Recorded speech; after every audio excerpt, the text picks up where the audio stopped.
আলাকাটি block হিসাবে সমষ্টি হিসাবে 4টা মিটিং কৰিলোঁ আৰু লাষ্টত বাসুগাঁও টাউনত মাজত এই বাসন্তী পূজা মা কালী বুলি কওঁ। ইয়াত পূজাত মই গোটেই পূজা দি আছিল বাজাৰৰ মানুহ, মই সেইটোকে দৰ্শন কৰিবলৈ আহিছোঁ, খুব ভাল লাগিল।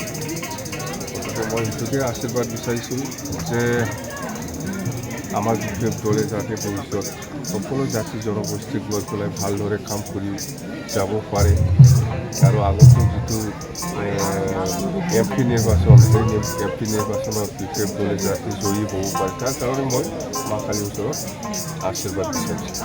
এইফালে নৱবৰ্ষ ৰঙালী বিহুৰ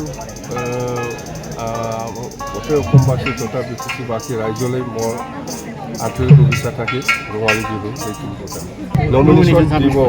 নমিনেশ্যন দিব 19 তাৰিখে।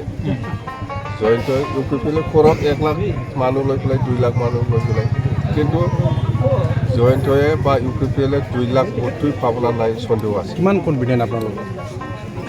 কিমান কনফিডেণ্ট মানে আপোনালোকে দেখিছে, বাস্কো চহৰত চাওক, আমি আগত এনেকুৱা আদৰ পোৱা নাছিলে বাস্কো চহৰত, কিন্তু এইবাৰ MP ইলেকশ্যনত বাস্কো গোটেই চহৰৰ যিমান জাতি জনগোষ্ঠী আছে আমাৰ কৈ পেলাই কাম কৰিবলৈ আগবাঢ়ি আহিছে আৰু আমি বাস্কো টাউনত আমিয়ে বেছি ভোট পাম।